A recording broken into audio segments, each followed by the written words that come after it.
Hello everyone, চলে এসেছি একটা ছোট্ট মিনি ব্লগ নিয়ে। আজকের মিনি ব্লগটা হচ্ছে কি করি সকাল থেকে সেটাই তোমাদের সাথে শেয়ার করব। সকালে উঠে দেখো, আগে ব্রাশ করতে করতে একটু হাঁটাহাঁটি করছিলাম। একটু হাঁটাহাঁটি করলে নাকি ভালো সবাই বলে, তাই জন্য এটা আমার রেগুলার ডিউটি, একটু হাঁটাহাঁটি করব। তবে রাস্তায় গিয়ে নয়, আমাদের এইটুকু জায়গাটার মধ্যে। এই বছরে এই নিয়ে আমি 2বার আখের রস আর ভাগ্যে জুটলে তো খাবো, তাই না? তারপরে দেখো, আমার তো পুরো ঘর বাড়ি ঝাঁটানো কমপ্লিট। ঝাঁটানোর শেষে তোমরা এটা কে কে করো জানি না, কিন্তু আমি করে থাকি। ঝাঁটানোর শেষে দেখো, ঝাঁটা কেন, কুচতে কেন, এগুলো ধুয়ে রেখে দেওয়া, কারণ এগুলো বাসি জিনিস থাকে, তো ধুয়ে রেখে দিলে ভালো লাগে।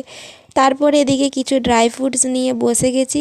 সেরকম কিছুই ছিল না, কাঁচা ছোলা ছিল, বাদাম ছিল, আর কাজু ছিল, আর কাঠবাদাম ছিল। তারপরে দেখো, দুপুরে খাওয়া দাওয়া সেরে আমি সেন্টারে গেছিলাম প্র্যাকটিক্যাল জমা দিতে। প্র্যাকটিক্যাল জমা দিয়ে যখন আসি, এতগুলো ডিম আমাদের হাঁস দিয়েছে, সেটাই দেখলাম। আর এদিকে বড়মা ঠান্ডাচ্ছিল বিকেলের দিকে।